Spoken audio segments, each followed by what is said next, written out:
માંજલપુર વિધાનસભાની ચૂંટણી માટે જનસંપર્ક કાર્યાલયનું ઉદ્ઘાટન। માંજલપુર વિધાનસભાની પેટા ચૂંટણીની જાહેરાત બાદ વડોદરા ભારતીય જનતા પાર્ટીએ માંજલપુરની ટિકિટ માટે છાણીના સતીશ પટેલના નામની જાહેરાત કરી હતી। ગુજરાતના સૌથી વરિષ્ઠ નેતા અને ધારાસભ્ય યોગેશ પટેલના અવસાન બાદ આ સીટ ખાલી પડી ગઈ હતી, જેના પછી પેટા ચૂંટણીની જાહેરાત કરાઈ હતી। હવે વડોદરાના રાજકારણમાં ગરમાવો જોવા મળી રહ્યો છે અને પ્રચાર પ્રસારનો ધમધમાટ શરૂ થઈ ગયો છે। માંજલપુર વિસ્તારમાં ભાજપના જનસંપર્ક કાર્યાલયનું ઉદ્ઘાટન કરવામાં આવ્યું હતું। આ કાર્યક્રમમાં કાર્યકર્તાઓનો ઉત્સાહ વધારવા ગુજરાત પ્રદેશના અધ્યક્ષ જગદીશ વિશ્વકર્મા પહોંચ્યા હતા। કાર્યાલયનું ઉદ્ઘાટન કરી તેમને ત્યાં ઉપસ્થિત લોકો અને ભારતીય જનતા પાર્ટીના કાર્યકર્તાઓને સંબોધિત પણ કર્યા હતા। યોગેશભાઈ પટેલ પૂર્વ ધારાસભ્યશ્રી ના દેહાંત બાદ ખાલી પડેલી આ વિધાનસભાની સીટની માંજલપુરાનું આ બાય ઇલેક્શનમાં આજે જ્યારે નામાંકન કરવા જઈ રહ્યા છીએ, ત્યારે એવું કહીશ કે લગભગ 1990માં જ્યારે પ્રથમ ચૂંટણી લડાતા યોગેશભાઈ, ત્યારથી લઈને લગભગ 8 વખત સુધી સતત જનતાનો પ્રેમ એમને સાંપડ્યો છે।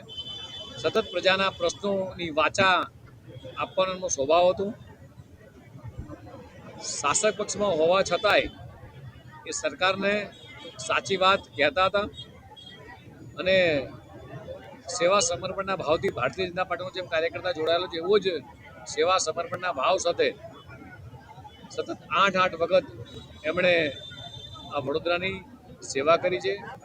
માંજલપુર વિધાનસભામાં એમણે પોતે એક પાયાના કાર્યકર્તા તરીકે પોતાની આખી આગવી છાપ ઊભી કરી હતી અને જ્યારે આજે આપણી વચ્ચે નથી ત્યારે એમને શ્રદ્ધાંજલિ પાઠવીને એવું કહીશ કે આજે જે રાષ્ટ્રીય શીર્ષક નેતૃત્વએ જે રીતે એક પાયાના કાર્યકર્તા કે જે એની કારકિર્દી બૂથના સામાન્ય કાર્યકર્તા તરીકેથી થઈ અને આજે એમણે વડોદરા મેયરના સ્ટેન્ડિંગ ચેરમેન પદે પણ કામ કર્યું છે, સંગઠનના પણ વિવિધ જવાબદારી સંભાળી છે, એવા સતીશભાઈ પટેલને ભારતીય જનતા પાર્ટી ઉમેદવારીની તક સોંપી છે।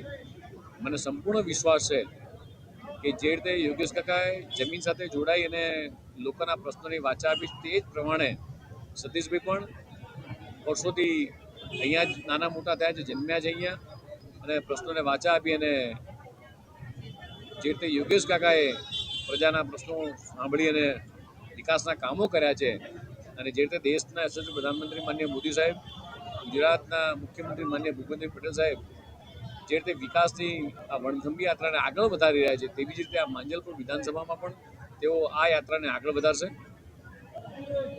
સાથે સાથે એવું ચોક્કસ કહીશ કે આપના માધ્યમથી માંજલપુર વિધાનસભાના લોકોને પણ આવો આપણે સૌ ભેગા મળી અને આપણા પૂર્વ અને શ્રદ્ધેય શ્રી યોગેશ કાકાને સાચી શ્રદ્ધાંજલિ આપીએ અને વધુ મતદાન કરી અને આ કમળની આ વિકાસ યાત્રાને આગળ વધારીએ।